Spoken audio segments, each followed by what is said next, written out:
Have you ever wondered what a ship remembers after the sea has kept it for centuries? Good evening and welcome. Tonight we'll drift slowly through the story of ancient shipwrecks, those quiet places where wood, clay, rope, metal, and time all settle together beneath the water. A shipwreck can feel like an ending, but in another way it is a beginning, because the sea preserves little things that the land often loses. If you're enjoying these gentle nights of history, you may feel welcome to like, subscribe, or leave a comment, only if that feels comfortable, perhaps sharing where you're listening from, or what old corner of the world you might like to visit next in a calm way. So settle in, let your shoulders soften, and allow the room to grow a little dimmer in your mind. Out on the water, the waves keep their slow rhythm, and below them the remains of ancient voyages wait quietly, as if they are still listening too. And with that we can begin at the edge of the sea, where a journey once moved forward and where it eventually came to rest. A shipwreck is a small kind of time capsule, though no one aboard it would have used that phrase. People in the ancient world sailed for trade, for war, for travel, for pilgrimage, for curiosity, and sometimes simply because life on an island or along a coast made the sea feel like a road rather than a border. When one of those journeys ended badly, the sea took over. Some shipwrecks lay near shore where breakers could throw a vessel against rocks in a matter of moments. Others sank in deep water far from land, where a storm might have folded the sails, snapped the mast and sent cargo tumbling into silence. The reasons varied. A reef could tear through a hull. A sudden wind could push a ship off course. A poorly judged harbour approach could turn dangerous in the dark. And sometimes there were no grand explanations at all, only a sequence of small failures, one following another, until the sea had the final word.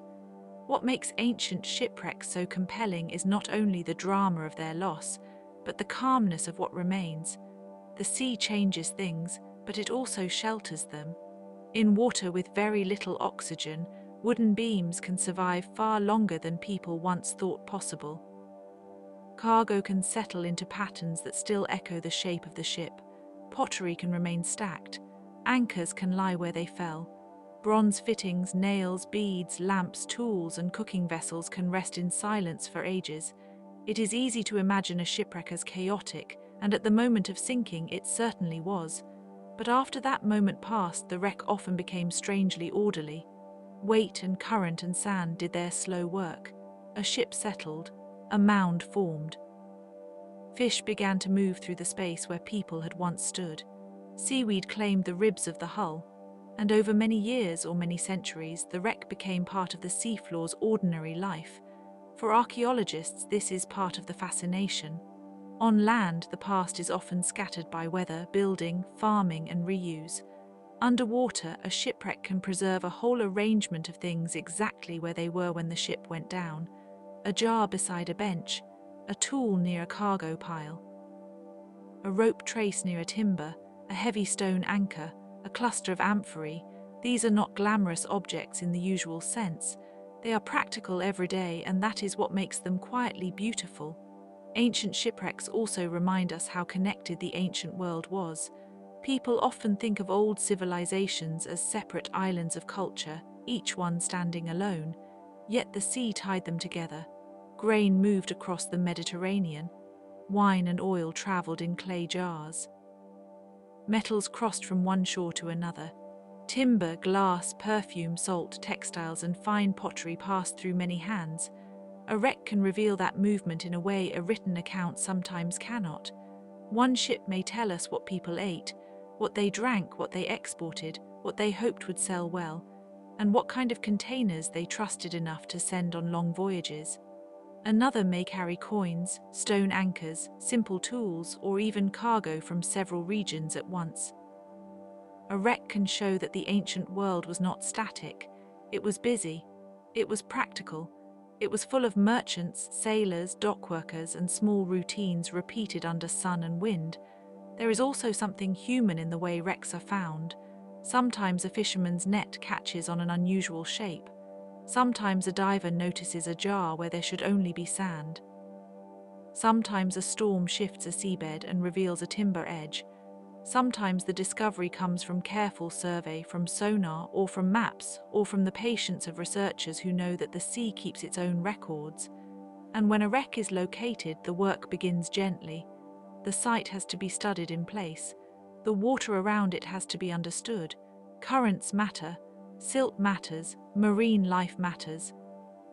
A wreck can be fragile, especially if it has survived for centuries with the help of the very conditions that are now changing around it. So the first task is often to observe, measure, photograph, and listen to the site before anything is moved. That slow attention is part of the beauty of underwater archaeology. It asks for patience. It asks for care. It asks us to accept that not every answer arrives at once. A shipwreck is not a riddle to be solved in a single glance. It is a quiet arrangement of clues, and each clue has to be handled with respect. Some wrecks are famous because of their age. Some are famous because of the richness of their cargo. Some are famous because they were found in remarkably good condition. Others are not famous at all, but they matter just as much because they fill in the ordinary spaces of history. A dozen amphorae from a modest merchant ship can tell us as much about daily trade as a grand monument tells us about power. And so, as we move farther into the story, it helps to think of shipwrecks not as isolated disasters, but as points of pause. A voyage was underway. A storm came. A reef appeared. A harbour failed. The water closed over the deck. Then time passed, and the sea began slowly to keep the evidence. It is a rather peaceful thought in a way. Not peaceful for the people who were lost, of course, but peaceful in the sense that the past can still be approached with care. Beneath the waves, it waits in fragments, and those fragments can still speak. If you look at many ancient shipwrecks, one of the first things you notice is pottery.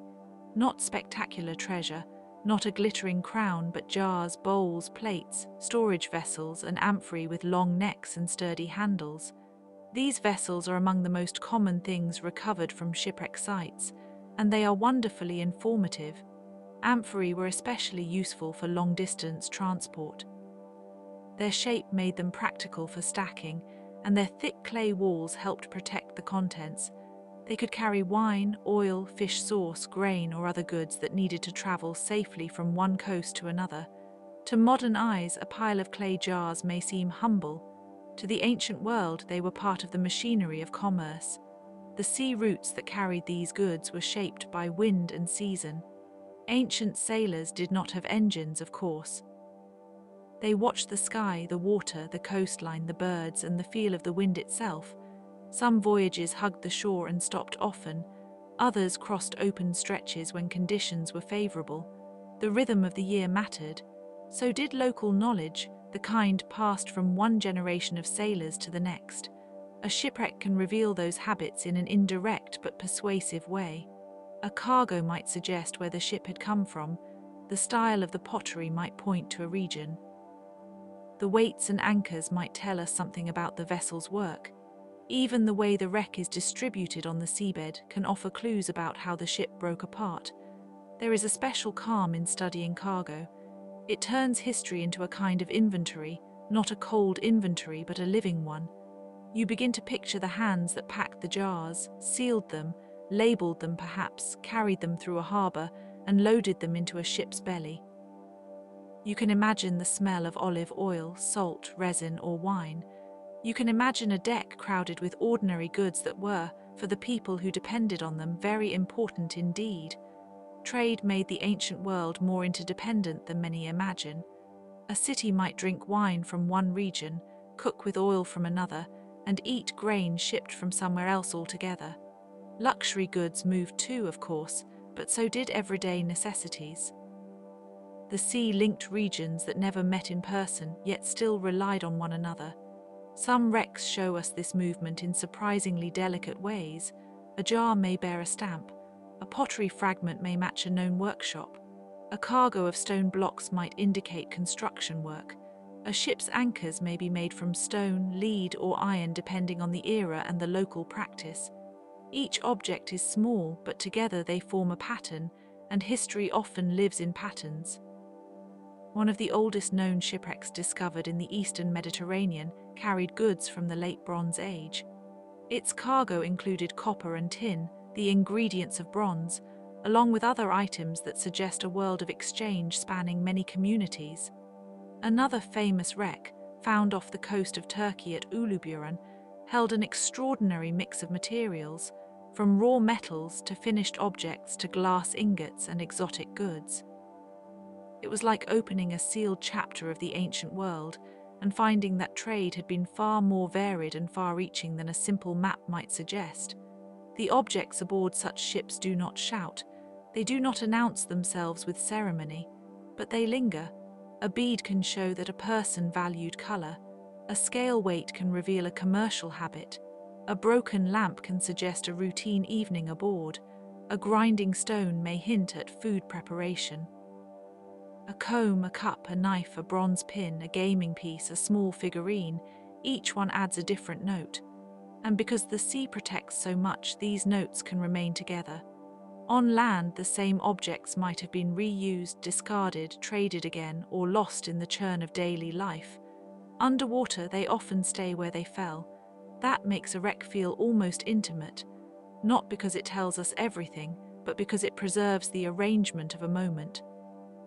A merchant crew, for example, might carry provisions for a long trip, dried food, water containers, cooking pots, repair tools, spare rope, perhaps personal items too, tucked into small spaces wherever they fit.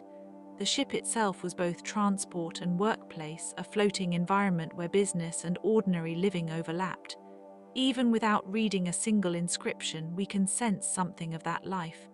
A voyage was never only about goods, it was also about waiting. Waiting for favorable wind, waiting for land, waiting for the port to open, waiting for the next stage of a journey. The sea teaches patience whether one wants it or not, and when a ship failed, all that waiting became part of the wreck as well. A cargo that had been prepared for sale instead became evidence. An export that never arrived became a clue.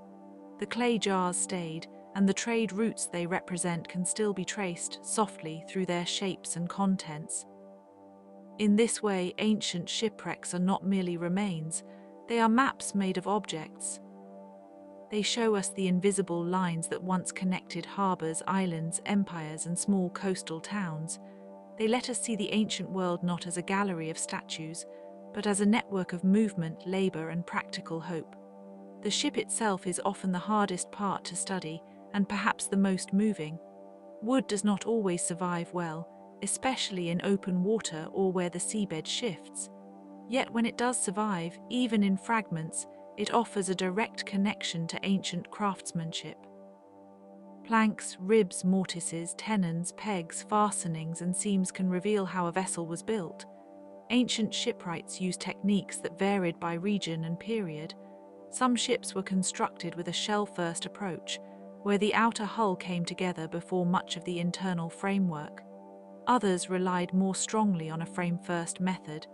The details matter to specialists, but to a listener at the edge of sleep, they can be imagined simply as different ways people learn to make wood trust water. That phrase is worth sitting with for a moment. To make wood trust water, it sounds impossible, and yet ships have done it for thousands of years. Thin planks, careful joinery, resin, pitch, fiber, cordage, and a great deal of experience allowed vessels to cross seas that would otherwise seem unfriendly to human travel. Rope, too, is part of the story. It rarely survives as dramatically as a bronze statue might in the imagination, but it mattered immensely. Sails had to be rigged. Cargo had to be secured. Anchors had to be handled. Nets, lashings, and bindings all played a role. A ship in motion was a web of tensions, pulls, knots, and adjustments. A ship at rest was still carrying the memory of those tensions. The shape of the vessel also tells us about purpose. A broad hull could carry more cargo but move less quickly. A lighter vessel might be built for speed or for coastal travel or for the practical needs of a particular route. Warships and merchant ships did not always look the same, and local traditions influenced design. A wreck can preserve those choices in a way that written descriptions only sometimes do. Some ancient ships were relatively small, suited to nearshore routes. Others were substantial enough to carry large cargoes and crews. The Mediterranean, with its many islands and peninsulas, supported a rich variety of ship types. Even where the ocean was not vast in the way the Atlantic is vast, it could still be demanding. Short crossings mattered. Familiar waters could turn dangerous. A comfortable harbour on one day might become a hostile place on another. There is also the matter of the sea's patience. A wooden ship can vanish from view and remain hidden for a very long time, but the outline of its influence may still remain. A scatter of nails, a ballast pile, a line of amphorae. A patch of coral or marine growth where timbers once lay. These are subtle traces. They invite careful looking. One of the lovely things about shipwreck study is that it resists the idea that history only belongs to kings and generals. A ship was a working machine made possible by carpenters, rope makers, caulkers, sailors, merchants, dockworkers, and harbour managers. It required knowledge from many people. When a wreck is studied, all of those hidden labours become slightly more visible. Imagine a ship being built in a coastal yard. The scent of timber, the sound of tools striking wood, the practical conversations about size, cargo, and cost. A ship was expensive, it represented risk, it had to be worth the effort. And once it was ready, it set out into a world where weather and chance always remained in the background. Many wrecks end up telling us about failure, but in a broader sense they also tell us about ambition. A ship only wrecks because it was sent somewhere, because someone hoped to reach another shore, because trade or travel or mission made the crossing worth attempting. Every wreck therefore preserves not only the moment of loss but the earlier decision to go. That can make the remains feel quietly brave. The sea was never merely a threat. It was also a route, a livelihood, and a promise. Shipwrecks hold both truths at once. They show risk and they show movement. They show fragility and they show the extraordinary confidence people had in their own craft. Even now, when divers or archaeologists document a wreck, there is often a feeling of entering a paused environment. Fish move through broken ribs. Sand forms soft hills around anchors. Light filters down in slow shafts. It is easy to imagine the ship continuing in some changed form, not sailing but resting, and allowing the sea to tell its version of the story. That is perhaps the gentlest way to think about it. A shipwreck is not only an end, it is a different kind of presence. The voyage is over, yet the vessel remains, and the longer it remains, the more it teaches. Ancient people did not need modern archaeology to know that the sea could take everything. They knew storms, they knew reefs, they knew the smell of weather changing. They knew how quickly a route could become a danger. In literature, in myth, in prayer, and in ordinary speech, the sea appears again and again as something powerful, beautiful, and difficult to control. A shipwreck, then, was not only a practical disaster, it could also carry emotional and symbolic weight. It might be seen as punishment, chance, fate, or the result of a god's attention. Depending on the culture and the moment, the loss of a ship could be understood in very different ways. For someone on shore, the news might arrive slowly, perhaps days later, perhaps never in full detail at all. There is a special kind of grief in not knowing exactly what happened. That uncertainty is one reason wrecks feel so haunting. The sea often erases the final moments. Did the mast break first, or the rudder fail, or the hull strike a hidden rock? Did the crew have time to abandon ship? Was the weather sudden, or were there warnings? The surviving remains may not answer every question, but they can narrow the possibilities and give shape to the event. Some shipwrecks were likely witnessed by other sailors or by coastal communities who may have seen debris wash ashore. Others disappeared in deep water with almost no witnesses at all. In those cases, the wreck site itself becomes the only witness that still speaks. That is a remarkable thing if you pause to consider it. The site is not simply a place where a ship ended. It is the record of the ending. And because people have always tried to make sense of danger, shipwrecks entered stories in many forms. They became reminders of humility. They became warnings about pride or poor judgment. They became proof that even skilled hands could not command the weather. They became occasions for rescue tales, for survival, for lament, for gratitude. At the same time, the wreck itself could be useful. Local people might salvage drifted cargo from the shore. Timbers might be reused, metal might be recovered. Nothing at sea remained fully private for very long. The line between disaster and opportunity was sometimes very thin. From a modern perspective, we may be tempted to ask only what a wreck reveals. But there is another question too. What did it mean to the people who lived near it? A wreck could be a tragedy, certainly, but it could also be part of an economic cycle. A coastline with regular traffic would have long experience with ship loss, salvage, and repair. This is one reason ancient shipwrecks are so valuable as evidence. They connect the drama of the sea with the calm routines of society. A shattered hull implies shipbuilding. A cargo of amphorae implies vineyards, presses, kilns, and merchants. An anchor implies harbour work. A coin may suggest payment or passage. A tool may hint at maintenance during travel. One site can therefore illuminate a whole web of occupations and relationships. Sometimes the wreck is studied beside the coastline where it was found, and the geography itself becomes part of the story. Sheltered bays, narrow channels, promontories, reefs, islands, and strong currents all shaped ancient travel.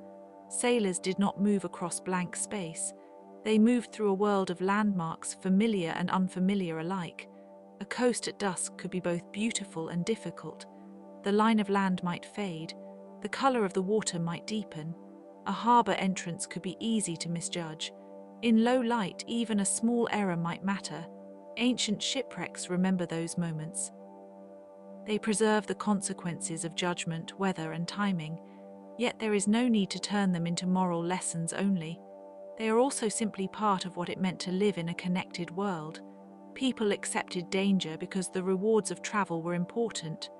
Goods had to move, messages had to cross the sea. Soldiers, diplomats, craftsmen, and pilgrims all depended on ships. The wrecks are evidence of a system that was both resilient and vulnerable. And because of that, they remain wonderfully human. They are not only about the sea. They are about hope, labor, commerce, route planning, timing, and the quiet courage to leave harbor at all. Modern underwater archaeology has changed the way we understand ancient shipwrecks, not because the sea suddenly became less mysterious, but because our methods for listening to it became more careful. Divers, remote cameras, sonar, mapping tools, conservation labs, and patient excavation techniques have all made it possible to study wrecks without destroying them in the process. That caution matters.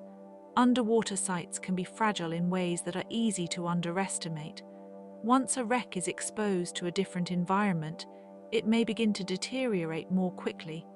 The balance that preserved it for centuries can be disrupted. So archaeologists often work in measured stages, documenting every layer before moving anything. The process can feel slow, but slowness is part of the discipline. In a way, shipwreck archaeology is one of the most patient fields of study. A team might spend long hours mapping a small area of seabed. A single artifact may need special treatment to survive transport. Wood must be stabilized. Metal must be conserved. Organic material may require controlled drying or chemical care. Every recovered object carries with it not just ancient time, but the delicate question of how to keep it from vanishing now. Some famous wrecks have offered especially rich returns. The Uluburan ship, already mentioned, revealed extraordinary cargo from the late Bronze Age. Another well-known wreck off the Greek coast, often associated with the Antikythera region, yielded statues, pottery, jewelry, and the celebrated mechanism that still fascinates historians and engineers. That site reminds us that shipwrecks can preserve not only trade goods, but also the more unusual objects of a culture, things that might never survive in a typical settlement excavation. And then there are the less famous wrecks, which are perhaps even more important in the long run. A modest cargo vessel can show us the texture of everyday commerce. A small harbour wreck can tell us about local transport. A cluster of anchors can reveal maritime activity where no major port was expected. History is full of these quieter findings, and they matter because they broaden the picture. The ocean floor does not favor only the grand and famous. It keeps whatever settles into it, at least for a while. In that sense, underwater archaeology is a discipline that rewards humility. You go looking for one thing and often find another. You may expect a trade vessel and uncover evidence of repair. You may expect a single date and discover several periods of use. You may expect a cargo and instead learn about the ship's construction, or its route, or the economy around it. There is a kind of calm surprise in that. Not the sharp surprise of a spectacle, but the slower realization that history is richer than a textbook outline. A wreck can make you ask who packed this, who sailed this, who bought this cargo, who built the harbor, who made the rope, who fired the pottery, who hammered the nails. Each object becomes a doorway to a set of unseen hands. Underwater sites also invite a different relationship with distance. Visibility can be limited, colors shift, motion is slower, sound behaves differently. The world feels filtered. Perhaps that is part of why shipwrecks can be so soothing to imagine from a safe place. They occupy a space where the usual rush of life is suspended. Even so, there is no need to romanticize the danger. The sea could be unforgiving. Ancient sailors understood that every crossing involved risk. What we have now are the remains, not the certainty of the journey. Yet the remains are enough to build a careful picture, and that picture keeps expanding. Every decade brings new techniques, new discoveries, and new interpretations. Sites that once seemed too deep, too scattered, or too fragile can sometimes be revisited with better tools. As that happens, our understanding of ancient maritime life becomes a little more complete, though never fully finished. Perhaps that is fitting. The sea does not offer total certainty. It offers fragments, patterns, and quiet evidence. Ancient shipwrecks belong to that kind of knowledge. They ask us to look closely, to move slowly, and to accept that the past often appears not as a clear voice, but as a collection of small, enduring things. It is easy to focus on cargo when we think about shipwrecks, but people were aboard those ships too. Sailors, merchants, passengers, servants, guards, pilots, and sometimes families or specialists all had reasons to be at sea. Their lives were shaped by routines that were probably repetitive, practical, and often tiring. A voyage could mean long periods of standing watch, mending gear, bailing water, checking ropes, and making adjustments to sails or cargo. Meals had to be simple. Water had to be managed carefully. Space was limited. The deck was a workplace, a corridor, a dining area, and at times a sleeping place. There was not much privacy. In that cramped environment, small objects become especially interesting. A comb, a cup, a knife, a dice set, a weight, a personal seal, a charm, or a humble piece of clothing hardware can tell us that the people aboard were not only workers in an economic machine. They were individuals with habits, preferences, and fears. Someone carried that object. Someone used it. Someone noticed when it was lost. The lives aboard an ancient ship were surely shaped by companionship as well. Long stretches at sea create their own communities. People speak, argue, wait, and share tasks. They watch weather together. They assess risk together. They listen for news at each port. Even on a working vessel, there would have been moments of quiet conversation under open sky, with the water all around and the land nowhere visible. One can imagine certain small rituals repeated every day. A check of the rigging, a measure of water, a repair to a net or cord, a shared meal in a sheltered place on deck. These are not dramatic scenes, but they are the kinds of scenes that make a ship human.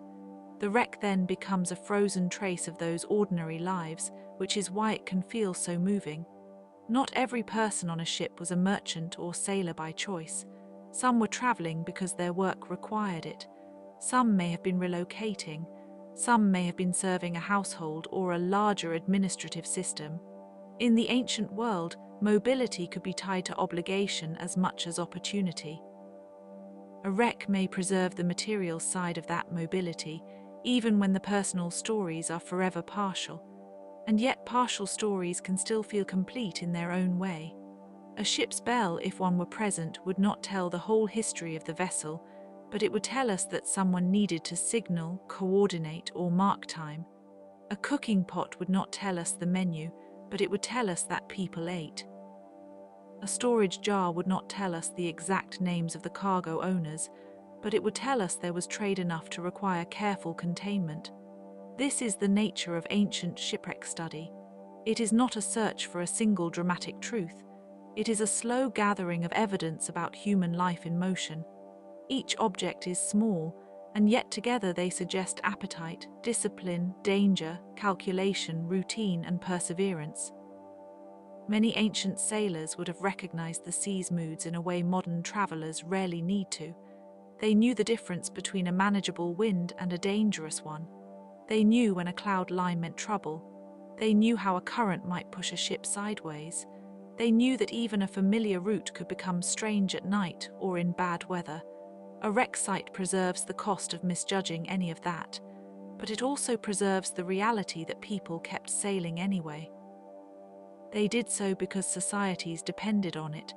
They did so because the rewards, whether in profit or connection or necessity, outweighed the risk most days.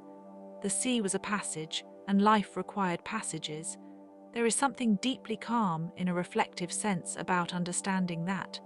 Not calm in the instant of disaster, but calm in the broader view. Human beings have always built systems of movement and exchange even while knowing those systems could fail. Ancient shipwrecks sit at the meeting point of trust and uncertainty, and because of that they do not belong only to the past. They speak to any era that depends on routes, supply, and fragile confidence. In their silence, they remind us that every journey is an act of faith in weather, craft, and chance. It may seem odd to say that the sea can preserve. We usually think of preservation as something dry, secure, and protected, yet underwater environments can sometimes act like a vault. A wreck buried in silt, low oxygen, or cold, deep water may escape the kind of decay that would quickly destroy it on land. Of course, this is not a perfect protection. Salt water, currents, marine organisms, and shifting sediments can all damage a wreck over time. But the point remains that the sea is not simply an eraser. It is also an editor. It removes some things, keeps others, and transforms the rest. That transformation can be striking. A ship's timbers may be softened, darkened, or encrusted. Pottery may accumulate mineral deposits. Metal may corrode but survive in shape. Organic remains in rare cases can persist in extraordinary detail. Even when the objects are damaged, the arrangement of the site can be informative. A conserved wreck, once studied, can offer the public a quiet window into a vanished voyage. Museums may display recovered objects in careful groupings. A jar might sit beside an anchor weight. A bronze fitting may rest near a chart or model explaining the ship's form. The display can be understated, but it carries a kind of dignity. You are not looking at treasure in the usual sense. You are looking at evidence of living movement. Sometimes the most fascinating thing about a wreck is not the object itself, but the question of survival. Why did this wood survive, while nearby wood did not? Why did this cargo remain stacked, while another scattered? Why was this site remembered in local lore or swallowed entirely by sand? These are not questions with easy answers, and that is part of the pleasure. The seafloor is a layered place. One wreck can sit near another. One period can rest over another. Currents may reveal one area while hiding another.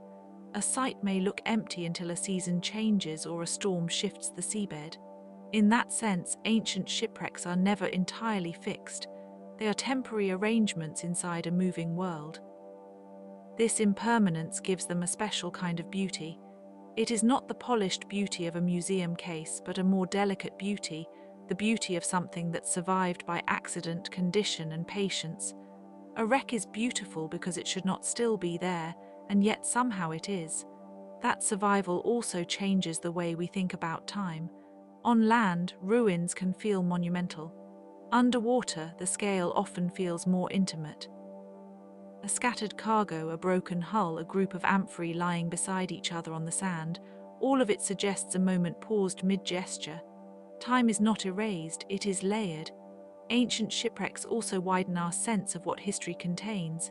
They show us that not all knowledge came from inscriptions, laws, or grand architecture. Some of the best evidence comes from things never meant to be preserved: a shipping container of its era, a crate of goods, a personal belonging, a repair. These practical things often tell the most vivid stories, and there is a gentle irony here. The ancients could not have predicted that their lost cargo would one day become a source of study and wonder. A jar meant for wine might now teach us about trade patterns. A broken anchor might teach us about technology. A ship's plank might teach us about carpentry. Loss becomes knowledge slowly over centuries. That does not lessen the tragedy of the sinking itself.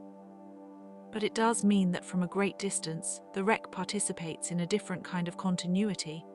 What was once abandoned by the sea becomes a record for later hands. The voyage ended, but the evidence continued. When you think about it like that, shipwrecks feel less like isolated accidents and more like folded pages in a very large book. They sit beneath the water unread for a time, and then eventually someone notices the shape of them, and the page opens again. Some ancient shipwrecks have become especially well known because they are so richly informative. The Antikythera wreck, for example, offered statues and fine cargo, but also the remarkable mechanism that still captures the imagination because it suggests an extraordinary level of mechanical thinking in the ancient world. It reminds us that even a single wreck can alter our sense of what a culture was capable of.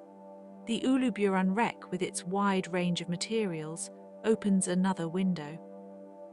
It shows trade not as a simple line from one place to another, but as a web of exchange among several regions. Metals, resins, ceramics, ivory, glass, and other materials reveal a world that was cosmopolitan in ways that are easy to forget when looking only at maps of political power. Yet not every lesson comes from a celebrated site. A lesser-known wreck near a harbour entrance may teach us about local traffic. A cargo vessel lost close to shore may show us the dangers of familiar waters. A cluster of ships from different periods in the same region may reveal that certain routes were used for generations. Those patterns matter because they show continuity. Continuity is one of the quiet themes of maritime history. A coast that served ancient traders may later serve medieval sailors and then modern ones. Harbours shift, but the shape of movement remains. People still seek shelter, goods still travel, and weather still decides more than we would like. Ancient shipwrecks remind us that these habits are old. There is also a small tenderness in the way wreck sites become meeting places between disciplines. Archaeologists, conservators, historians, geologists, marine scientists, and local communities may all contribute to their understanding. A wreck is therefore not only an ancient object, it is a shared project of care. That shared care feels appropriate because the sea itself does not separate knowledge into neat categories. A wreck is geological, historical, material, economic, and human all at once. It resists simplification. It asks for patience from whoever studies it. If you imagine standing on a shoreline near such a site at dusk, you may feel that mixture of calm and curiosity that shipwrecks inspire. The water looks smooth on top. Beneath it, old timbers may still lie in the dark. The surface appears ordinary, almost restful, and yet it conceals a whole archive of movement. The question then becomes less, what dramatic event happened here? And more, what kind of world required so many journeys that some of them ended below the waves? That is a beautiful question to sit with. It leads to ports, markets, shipyards, coastal settlements, and the fragile confidence of ancient commerce. In that world, a shipwreck was not an anomaly. It was part of the price of connection. The ocean linked people together, but it also made them vulnerable together. To travel was to accept that some voyages would not complete their course. And still they went. That stubborn continuity is one of the most human details in all maritime history. The sea was risky, but the world was large, and curiosity, need, and exchange made it worth crossing. If you are drifting towards sleep while listening, it may help to picture them simply as shapes on the seabed.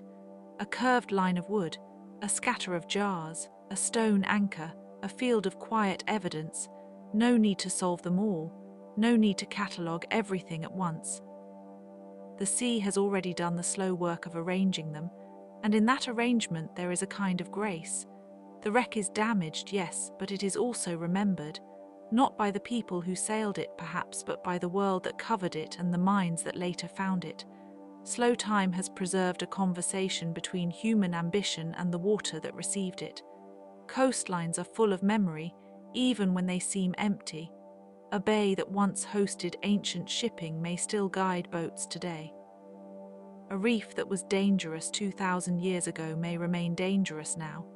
A harbour that protected merchants then may still shelter vessels in the same broad shape, even if the buildings around it have changed many times. Ancient shipwrecks belong to this long continuity. They are not simply old objects on the seabed. They are reminders that shorelines have always been meeting places between human intention and natural force. The coast receives traffic, and it also receives loss. Many ancient ports would have been busy, noisy places. The scent of fish, pitch, wet wood, salt, and cargo goods would have lingered. There would have been labor everywhere. Loading, unloading, checking seals, paying fees, repairing nets, restocking water, arranging passage. A shipwreck is the opposite side of that same activity.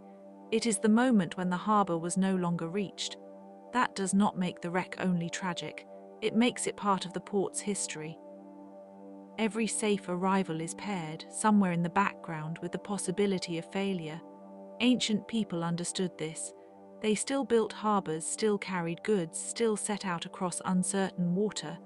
Their persistence becomes especially visible in the wrecks. There is also the question of what has been lost from the archaeological record. Not every shipwreck survives until discovery. Some are destroyed by trawling, scavenging, erosion, or development. Others remain undiscovered. Many simply dissolve into the sea's long memory. So the wrecks we do find are only a sample, a partial archive. That partial archive is enough to tell a remarkable story, though. It tells us that trade reached farther than we may imagine. It tells us that shipbuilding was sophisticated. It tells us that ancient economies depended on the sea in ways that were practical and constant. It tells us that accidents happened regularly enough to leave a visible trace across the map of the Mediterranean and beyond.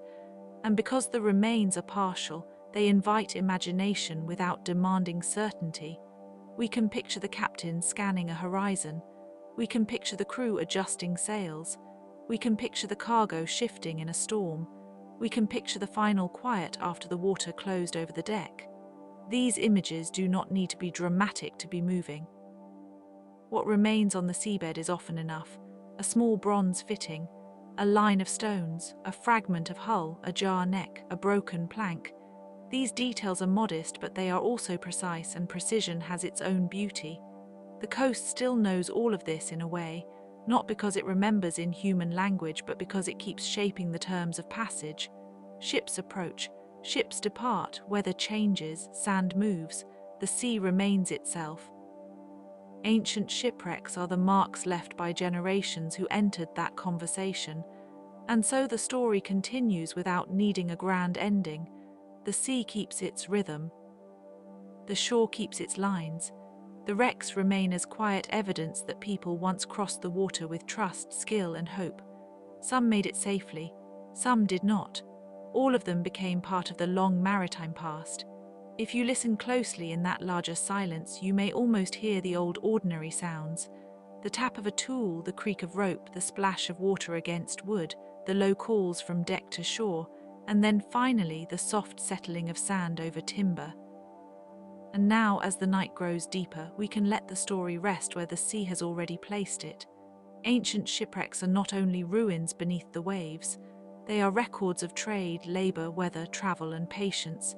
They hold pottery and timber, anchors and tools, cargo and care. They remind us that the ancient world was connected by water, and that every connection carried both possibility and risk.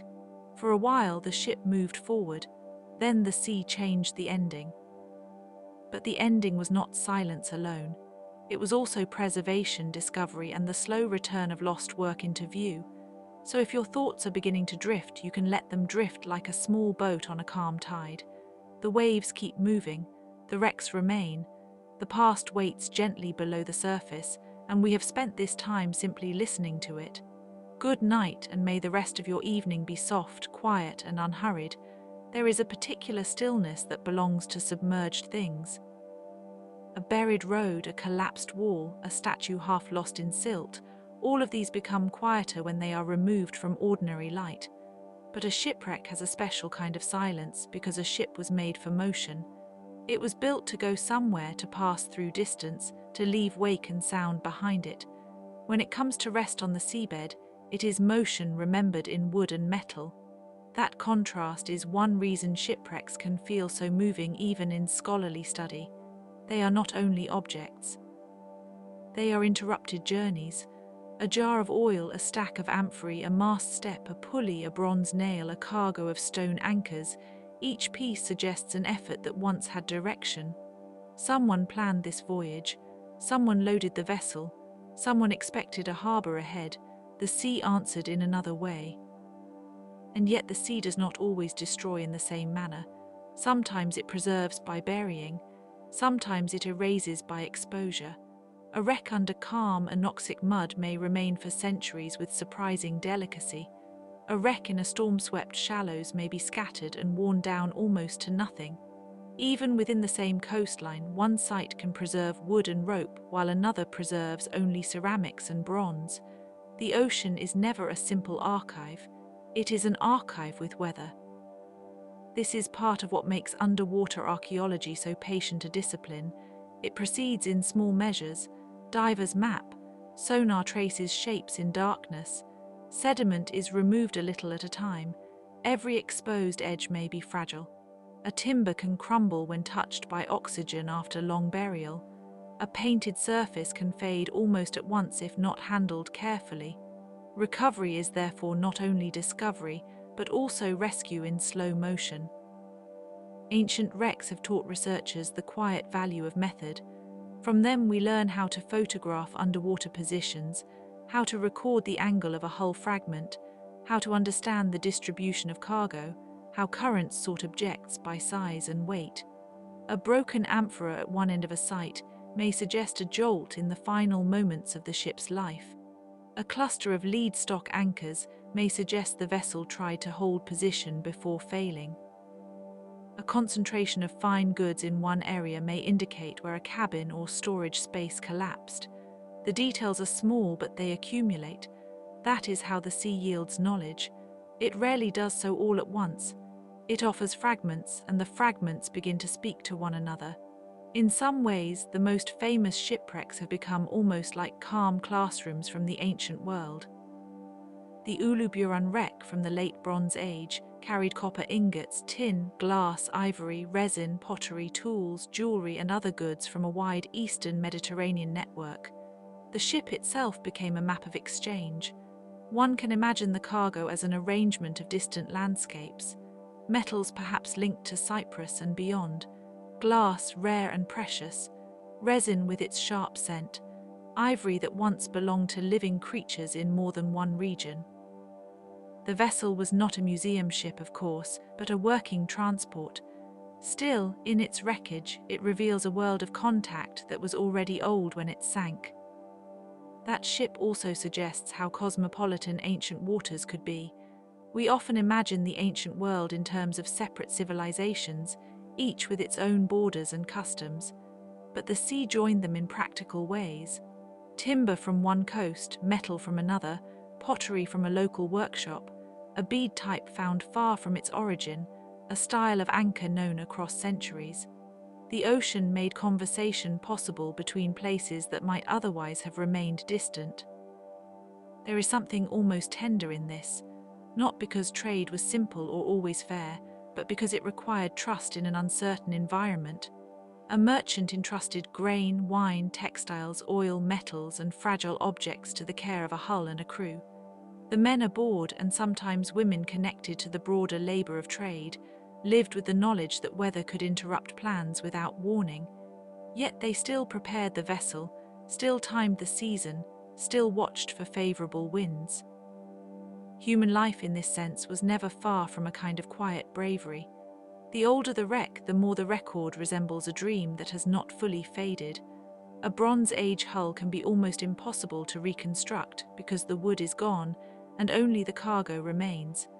Then the cargo becomes the ship's shape in memory.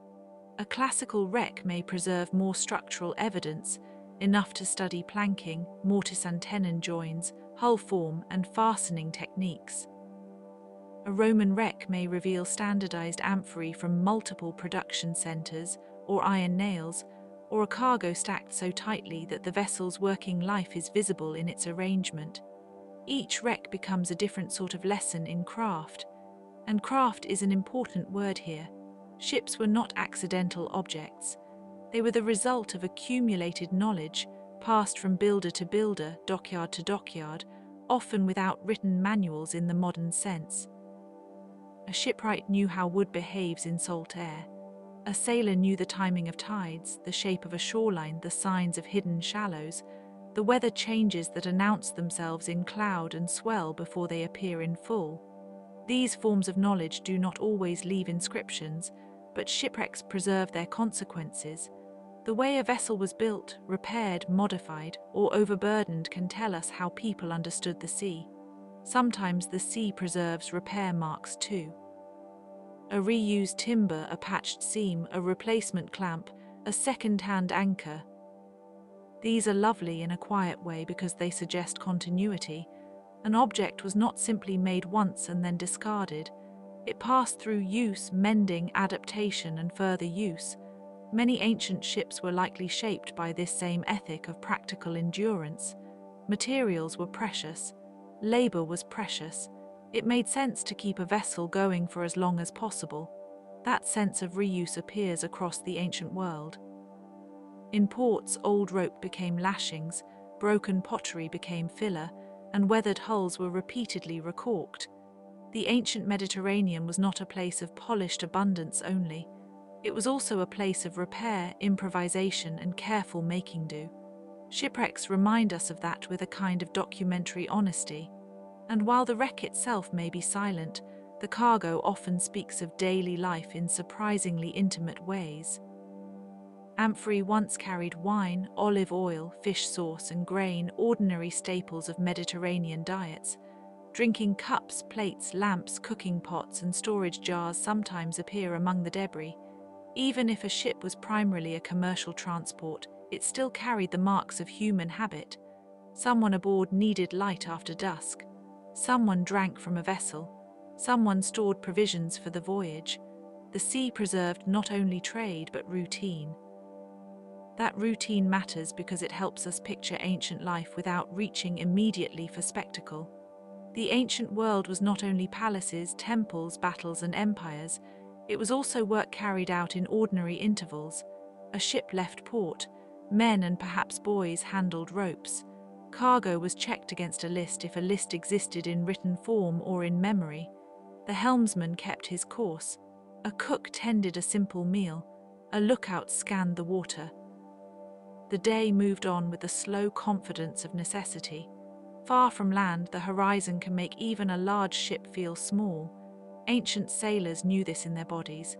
They knew how a vessel could seem sturdy in a harbor and vulnerable in open water.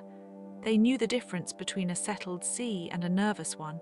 They knew the smell of approaching weather. In many periods, voyages were seasonal for this reason. The ancients did not cross the sea recklessly if they could avoid it. They waited for safer windows, and even then they accepted risk as part of the undertaking. That seasonal rhythm is another clue shipwrecks give us. A cargo pattern, a route, the types of goods on board, even the location of the wreck can suggest when and why a journey was attempted. Some seasons were busier than others. Some ports specialized in specific trade patterns. Grain ships might travel under different pressures from luxury cargoes or military transports. The sea was not a single highway, but a system of shifting lanes, each with its own logic. Beyond the Mediterranean, other ancient waters also hold stories of passage.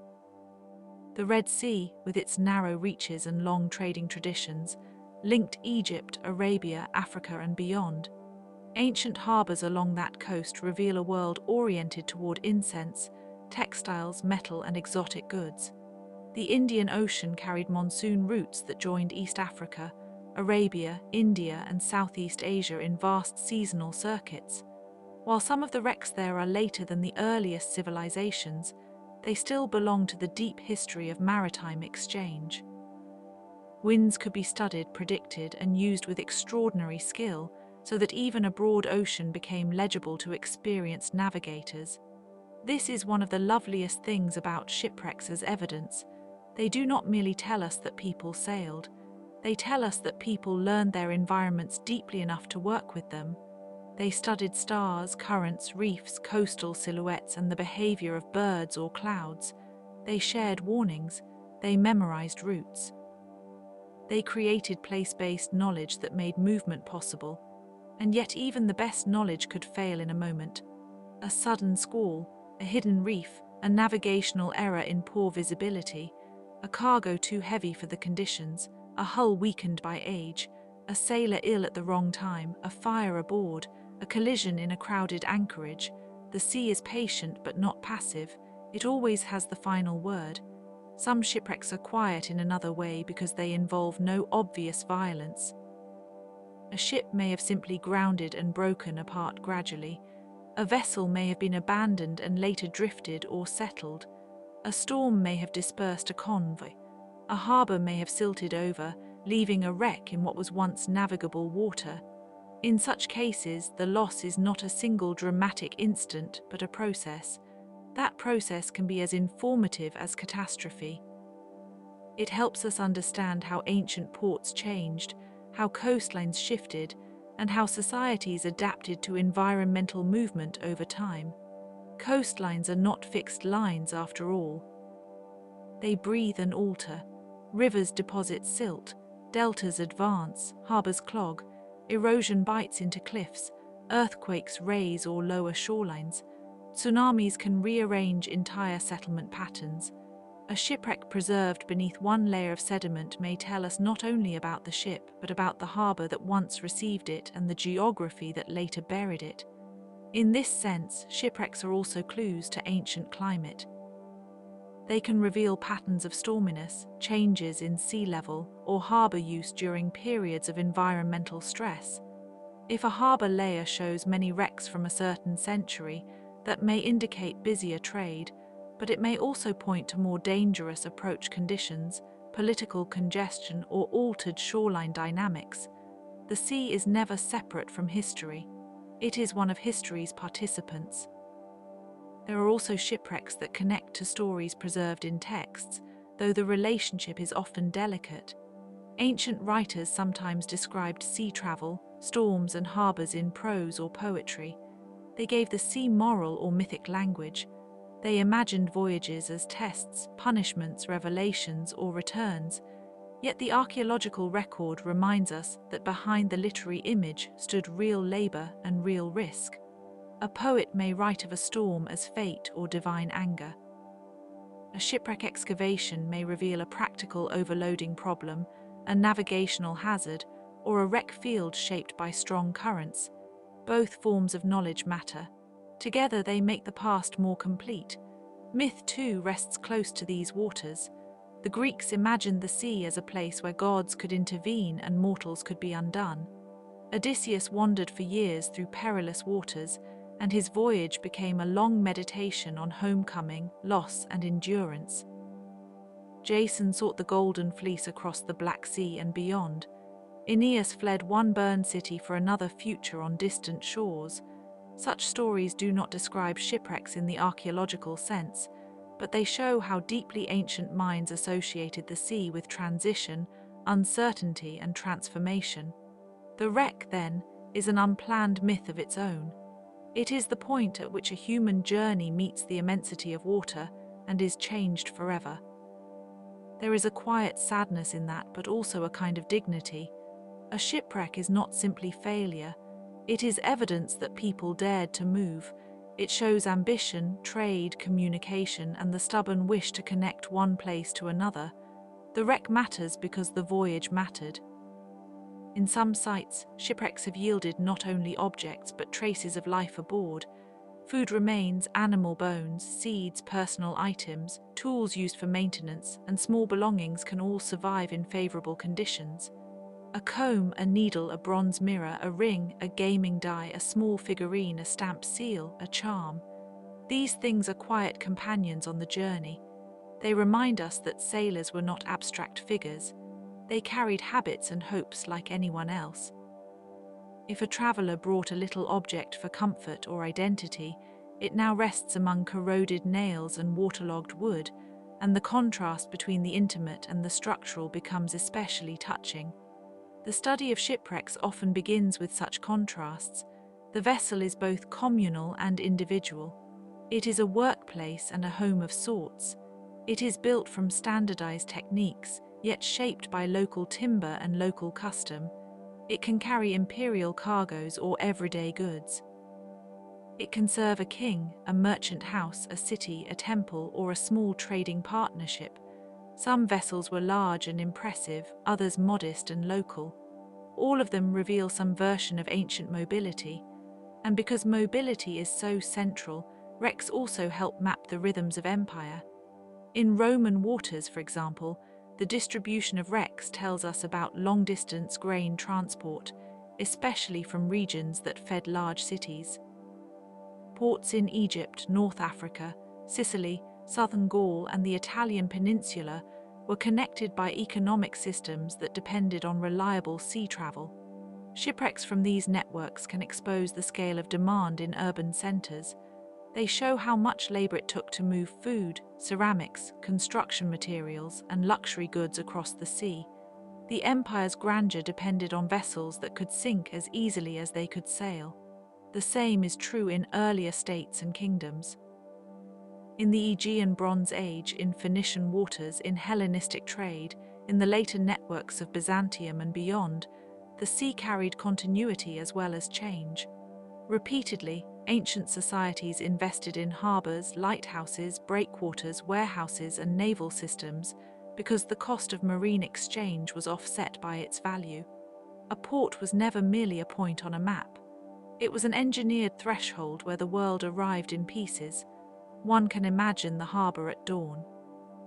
The water is flat and grey-blue. Nets are being mended. Bundles are stacked near the quay. The smell of pitch and fish and damp wood mingles in the air. A pilot speaks quietly with a captain. A child watches gulls circle above a mast.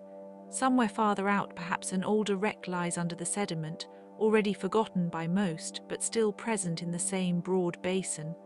The new ship and the old one share the water for a moment, separated by centuries, yet both part of the same maritime habit.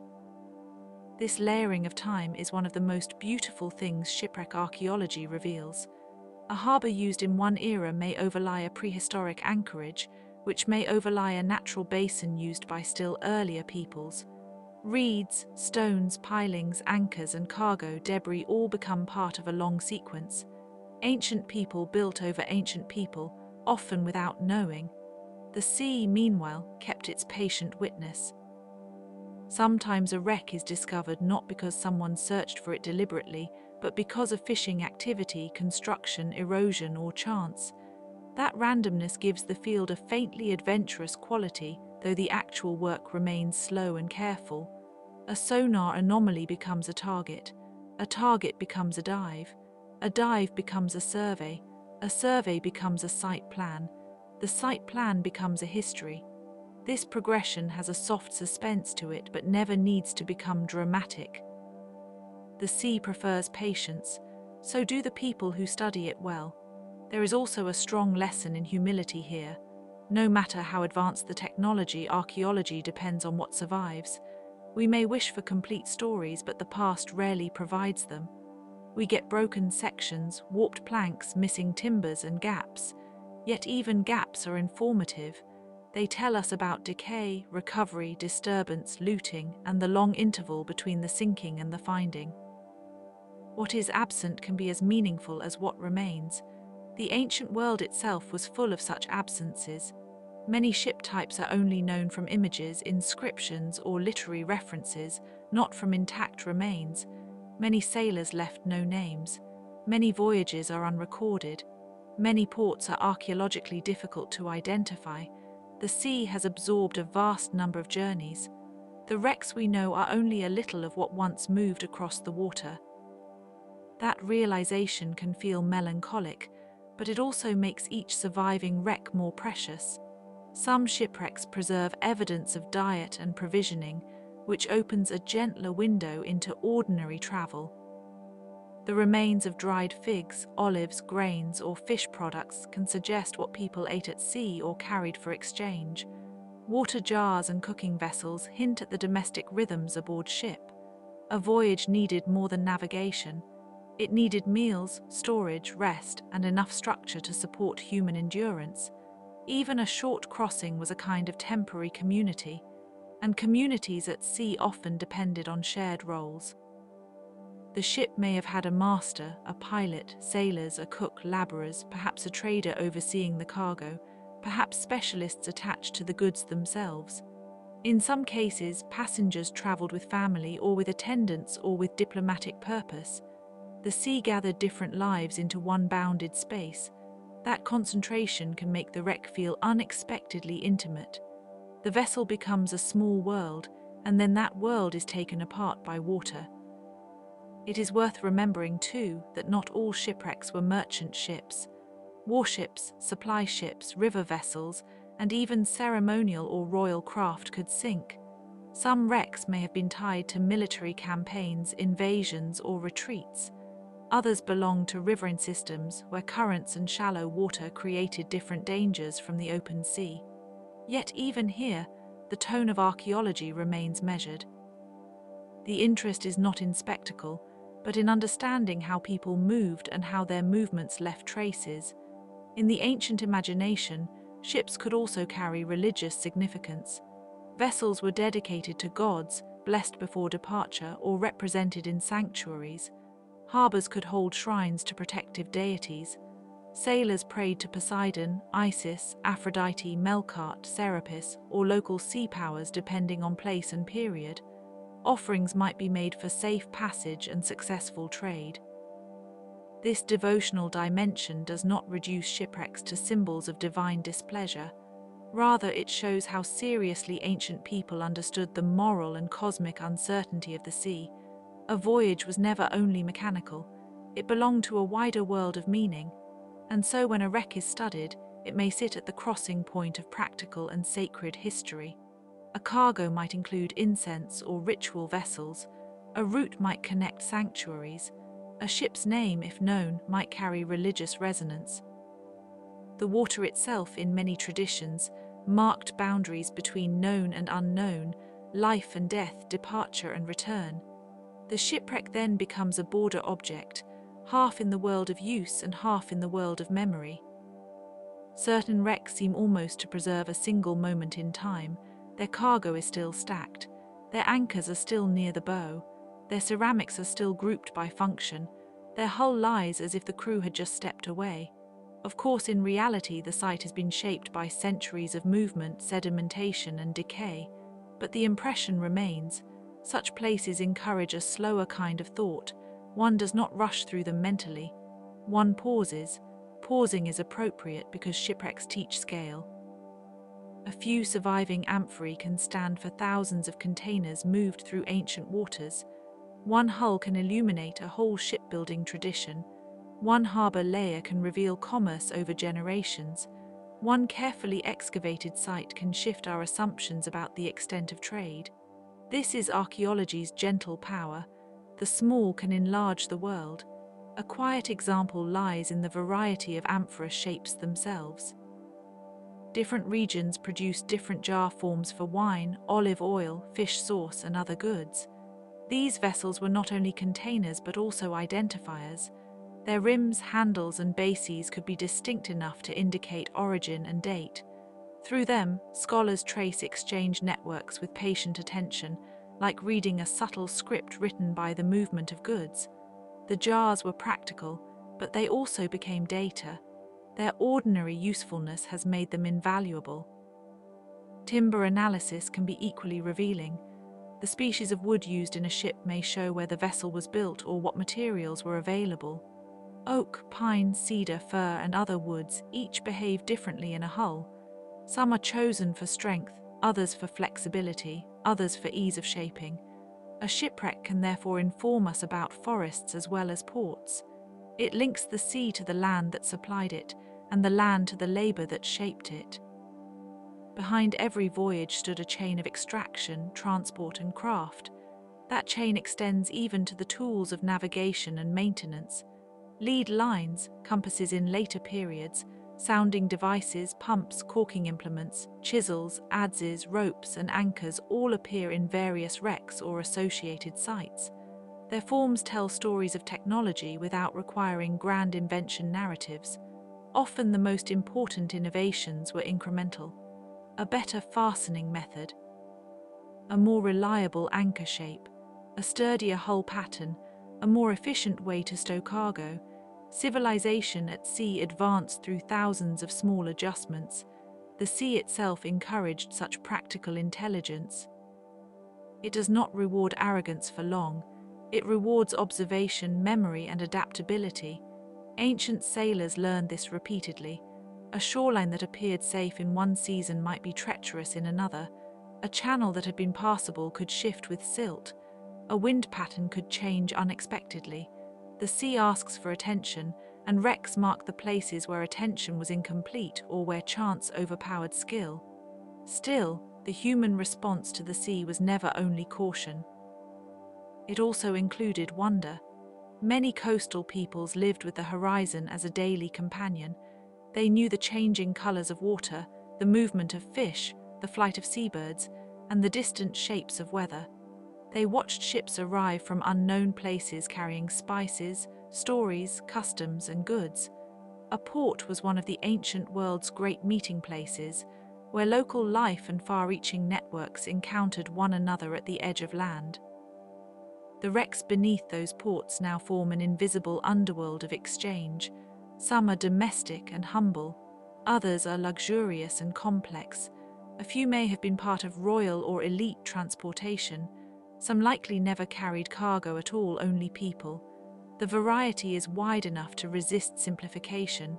That variety is part of the comfort of the topic. There is no single shipwreck story, only a family of stories, all equally shaped by water and time. And perhaps that is why shipwrecks invite reflection so naturally at night. They are about distance, but also about return, about loss, but also preservation, about labor, but also endurance, about the fact that human beings have always gone out into uncertain places, trusting craft, knowledge, and hope. The sea has met them with equal parts generosity and indifference. When an ancient vessel sank, its voyage ended. But in another sense, the vessel began a second life. It became a site of study, a vessel for memory, a quiet messenger from a vanished moment. Its cargo may have been meant for a market, a palace, a kitchen, a workshop, or a shrine. Instead, it came to us. That transformation is one of archaeology's gentlest miracles. Loss becomes evidence. Evidence becomes understanding. Understanding becomes a deeper kind of respect. There are even times when a wreck helps correct historical narratives that were too tidy before. A ship may prove that a certain trade was more extensive than texts suggested. It may show that materials traveled farther or sooner or in different combinations than assumed. It may reveal local expertise where historians imagined only external influence. It may complicate an empire's self-image by showing how dependent it was on maritime networks. Wrecks, in this way, often restore complexity. Complexity can be restful in its own manner because it does not demand a simple emotional response. One can feel grief for a wreck and curiosity about it at the same time. One can admire the craft and mourn the sinking. One can imagine the lives aboard while also appreciating the scholarly, patient work that makes them visible again. These feelings can sit together quietly, like lamps in different rooms of the same house. And if we step even farther back, beyond individual shipwrecks, we see that ancient seafaring belongs to an even older human story. Long before written records, people crossed water in dugouts, rafts, and simple craft. They reached islands, coasts, and river mouths.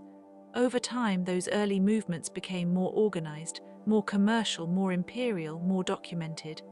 But the essential act remained the same, trusting a vessel to carry human intention across an unstable medium. The wrecks are the places where that trust is visible after the fact. In a way, every shipwreck is also a lesson in time. Time acts on wood, bronze, iron, rope, pottery, and bone. Time works more slowly underwater in some circumstances, more quickly in others. Time changes the meaning of an object. A jar that once held grain becomes a clue to diet. An anchor that once kept a ship in place becomes a diagram of seamanship. A plank that once formed a deck becomes a dating tool. The sea does not stop time, but it changes how time is read. There is comfort in that, perhaps. Not because loss is easy, but because meaning persists. What was once practical can become instructive. What was once hidden can become known. What was once feared as disappearance can become a point of connection across centuries. So let the imagination linger for a while on an old hull resting in calm darkness.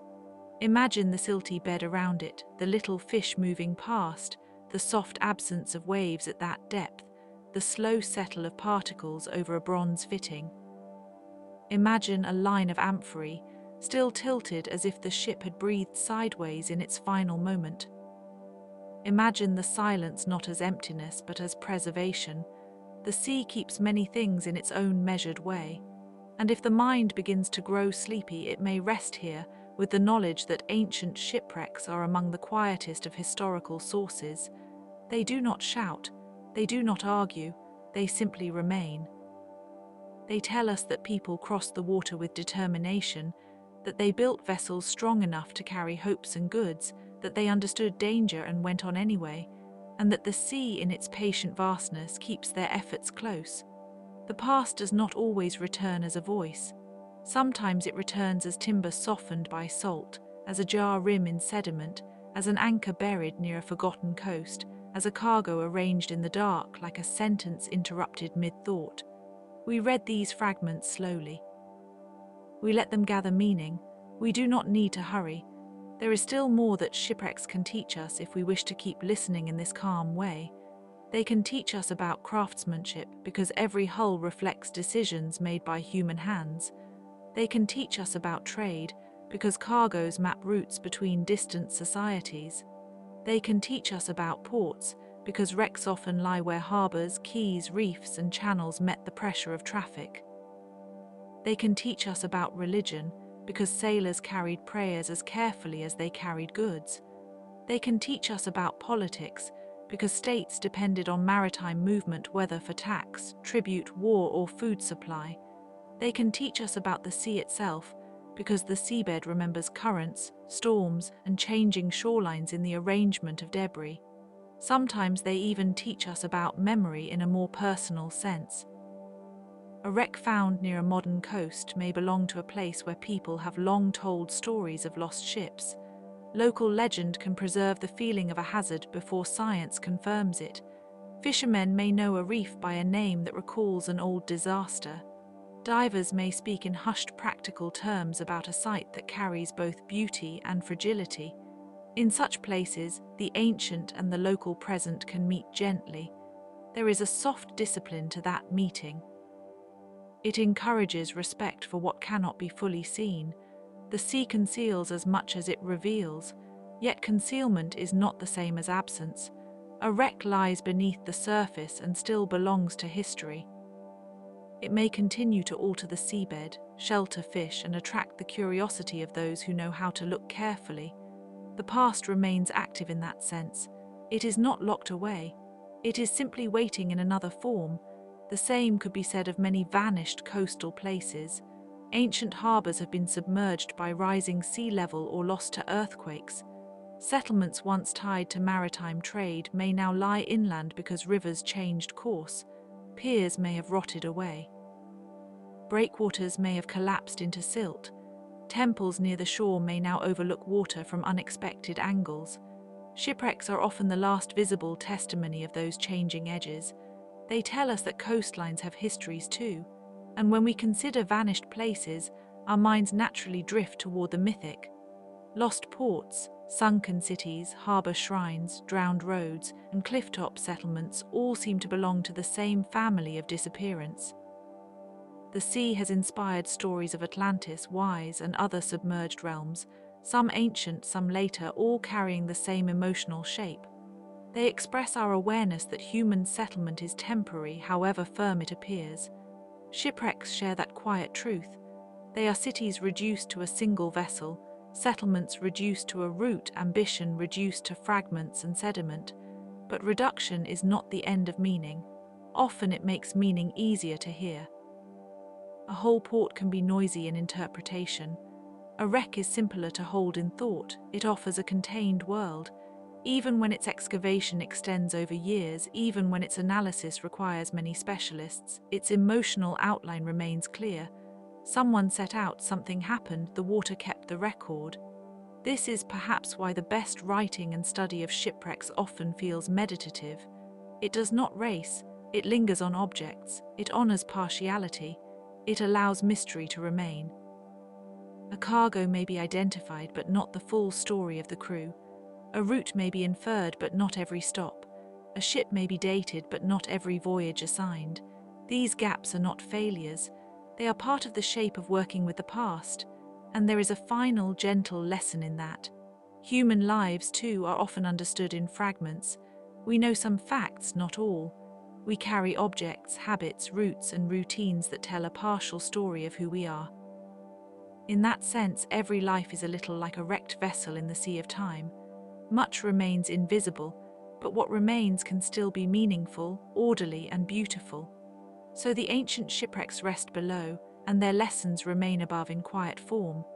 They tell of wood once shaped by tools, of sails once filled by wind, of cargo once meant for living hands, of water that shifted the fate of a journey, and of scholars and divers who return to the silence with patience. They remind us that the ancient world was not sealed off and still, but moving, connected, and vulnerable. The sea continues to keep its archive in darkness and salt. The shoreline continues to redraw itself. The ships of the present, like the ships of the past, still carry people across uncertain water, and under all of it lies the same long calm, the same ancient depth, the same patient possibility of discovery. So let your thoughts soften now like a harbour after dusk. Let the imagined harbour lights dim, let the creak of ropes fade, let the cargo settle, let the old routes drift into silence. What the sea has kept, it keeps gently. What we have learned, we can hold gently too. The night is wide and the water is wider still. But even there, in the hidden places below the waves, history is not lost. It is only waiting quietly for someone to look with care. Good night. The silence beneath the waves is not empty exactly. It is layered. It is made of sediment, of dissolved minerals, of passing currents, of small lives that come and go without ceremony. A shipwreck enters that silence and slowly becomes part of it. Barnacles claim the metal. Algae soften the edges of timber. Tiny fish find shelter where once there were cargo holds and cabins. In time, the wreck becomes a kind of reef, and the boundary between human making and natural growth becomes tenderly blurred. This slow blending is one of the most restful truths about shipwrecks. So much of human history is written in terms of damage, loss, and interruption, and yet the sea answers with gradual transformation rather than sharp destruction. A hull does not vanish in a single moment. It changes, it surrenders, it loosens into the shape of the seabed. Iron rusts into reddish clouds that drift away. Wood darkens and softens. Amphorae split or tilt. Anchors sink deeper into silt. An object once useful for travel becomes useful for memory. Some of the oldest known wrecks are especially moving because they feel both near and remote. Near because their contents are familiar in form. Remote because they come from a world whose languages, coastlines, and trade routes were very different from ours. The Uluburun shipwreck, found off the coast of Turkey, carried copper, tin, glass ingots, ivory, beads, oil, and precious items from many places around the eastern Mediterranean. It is often understood as a Bronze Age microcosm, a floating meeting place of regions and cultures. In one vessel we can see connections among the Aegean, the Levant, Egypt, Cyprus, and beyond. That is one of the quiet wonders of ancient wrecks. They reveal movement.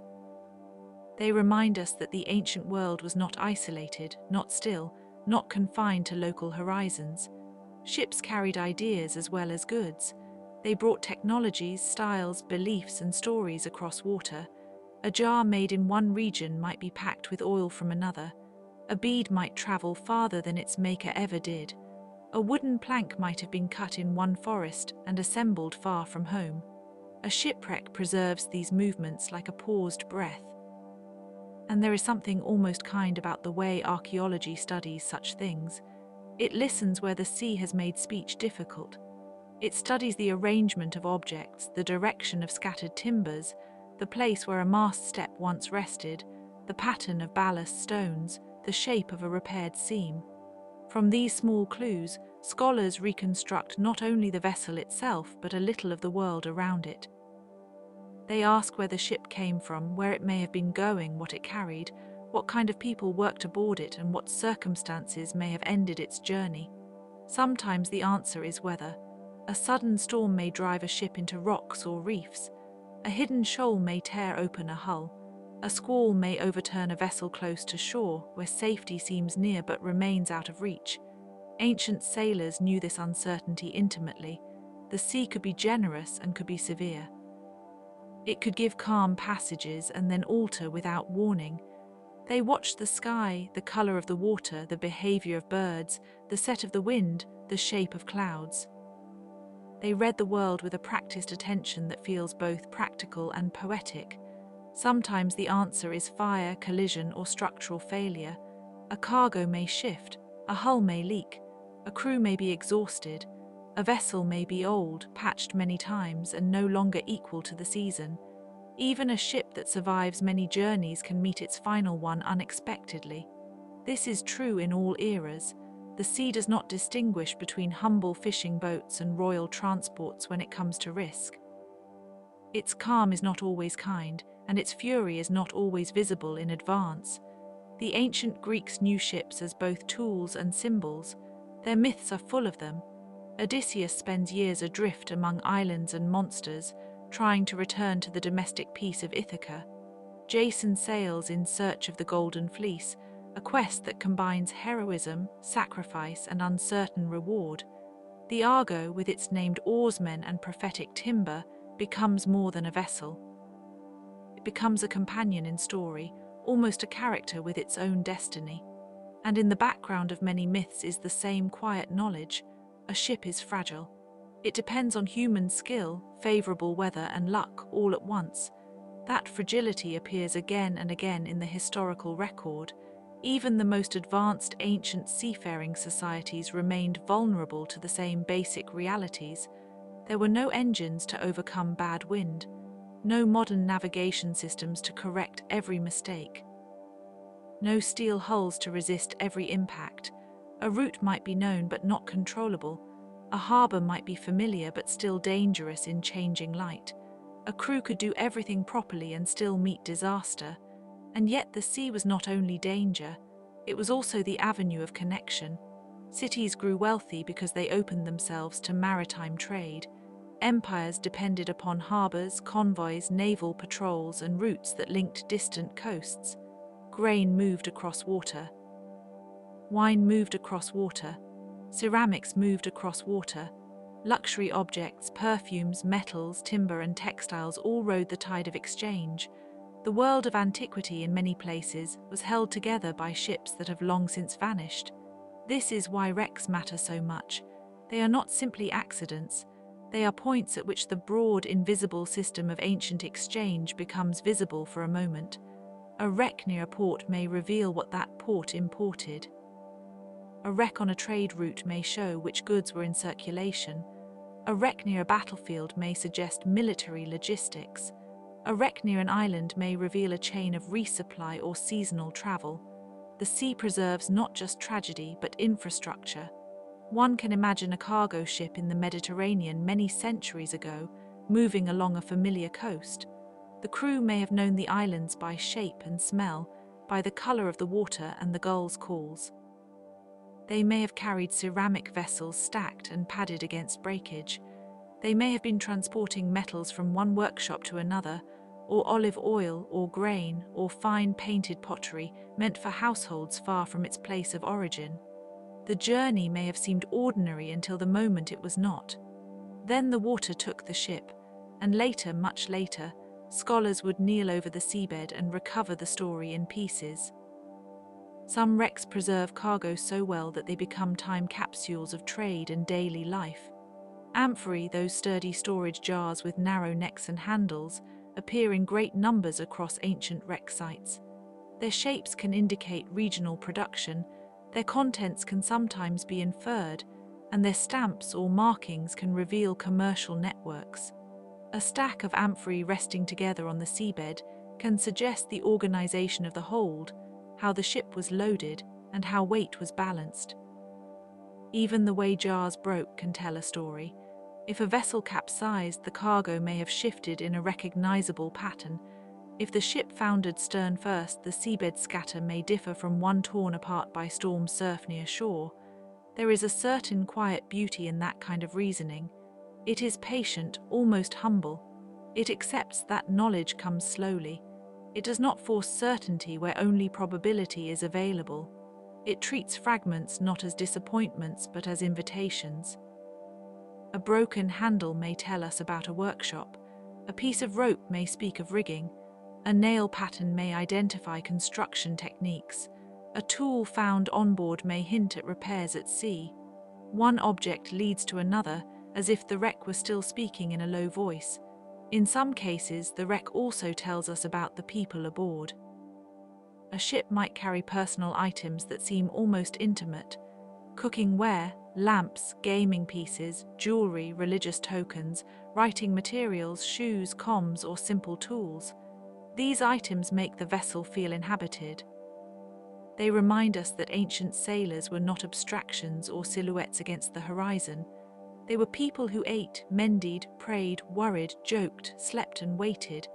They may have marked time by meals and watches, by port arrivals and departures, by the changing weather, by the sight of familiar stars. The stars themselves were part of the old seafaring world. For much of antiquity, navigation relied on the heavens, landmarks, currents, and hardened local knowledge. A clear sky was a kind of map. The rising and setting of certain stars could support orientation. The ancient mariners who crossed open water did so with a mixture of science, memory, and inherited practice. The sea rewarded those who were attentive and patient. It punished haste. It favored the prepared. And perhaps that is one reason shipwrecks can feel so reflective. They are monuments to the limits of preparedness. They show us that human control, however careful, remains partial. That is not a discouraging truth in itself.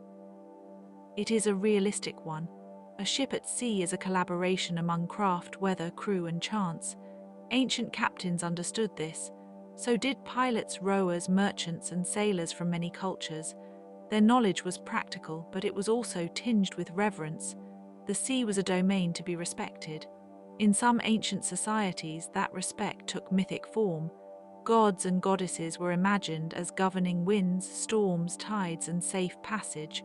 Offerings were made for protection. Shrines near harbours welcomed travellers and thanked divine powers for arrivals. Sea travel was never purely mechanical in the ancient imagination. It was spiritual as well. A voyage crossed not just geography but uncertainty. A wreck, then, could be understood as more than an accident.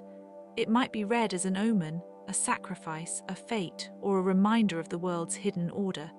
Even today, when a wreck is discovered, people often feel that same mix of awe and melancholy. There is the excitement of finding something long concealed, but also the tenderness of encountering a lost endeavour. A shipwreck may have been created in a moment of violent disruption, yet its recovery is usually quiet. Divers move slowly. Conservators stabilize fragile materials. Photogrammetry records positions. Sediment is carefully removed. Each step asks for patience. The sea took its time, and so must we. The technologies of shipwreck archaeology are themselves fascinating in a restrained, thoughtful way. Sonar can map the seabed without disturbing it. Magnetometers can detect anomalies in the Earth's field caused by metal objects or concentrations of material. Remote-operated vehicles can explore depths that are dangerous for divers. Underwater photography can build precise three-dimensional models. Conservation labs can desalinate wood, preserve organic fibers, and protect corroded metal. These methods allow us to meet the past without rushing it apart. Still, no technology makes the process simple. Underwater environments are difficult. Visibility may be poor, currents may be strong, marine growth may obscure surfaces, the wreck may be scattered over a broad area or buried under layers of silt or split by storms over centuries. Sometimes the visible remains are only the most accessible parts of a larger story. A ship can be missing its bow, its stern, or entire cargo sections, while nearby fragments hint at what was once there. The sea edits history with no concern for our neat narratives. That editing, however, can produce a particular kind of poetic clarity. On land, ruins often stand in a recognizable frame of walls, doorways, columns, and roads. Underwater, a wreck may appear as an outline of ribs and stones, a scatter of amphorae, a line of ballast, or a patch of corrosion. The form is different, but the effect is similar. Something once whole has entered a second life. It is no longer a vehicle in motion, but an image of motion preserved in stillness. Ancient harbors were often places where such stillness and motion met. Small boats came and went. Larger cargo ships waited for favorable conditions. Workers loaded and unloaded goods. Officials inspected cargo. Merchants negotiated prices. Travelers disembarked with their bundles and their fatigue. Fishermen mended nets nearby. Children watched the water. There were sounds of rope, wood, footsteps, birds, and water lapping at stone. To think of ancient ships is also to think of these harbors, these busy edges of city life where civilization touched the sea directly. Some of those harbors are now buried or submerged. Earthquakes in the eastern Mediterranean altered coastlines. Settlements sank or shifted. River mouths silted up. Ports that once faced open water now sit inland or under marsh. This is one reason ancient shipwrecks can be especially informative. They may survive where their associated harbor structures do not. The sea, paradoxically, can preserve what land later conceals. There are also wrecks that have become famous not because of their cargo alone, but because they open a window onto the technology of their time. Ancient shipbuilding is a field of elegant details. The joinery of planks, the use of pegs or mortise and tenon construction, the design of keels and ribs, the arrangement of caulking, the shape of the rudder, the methods of fastening. These all vary by region and period, and each variation reflects practical solutions shaped by available materials and inherited knowledge. A wreck can reveal whether a ship was built for coastal trade, river travel, or longer passages. It can show whether its builders prioritized capacity, speed, stability, or affordability. Some wrecks even preserve evidence of repair. A patched hull or reused timber suggests that ships were valuable and maintained over time, much as houses, tools, and garments were repaired and reused on land. Nothing in the ancient world was entirely disposable. Materials had lives. Wood was cut, shaped, used, mended, repurposed, and sometimes buried in water.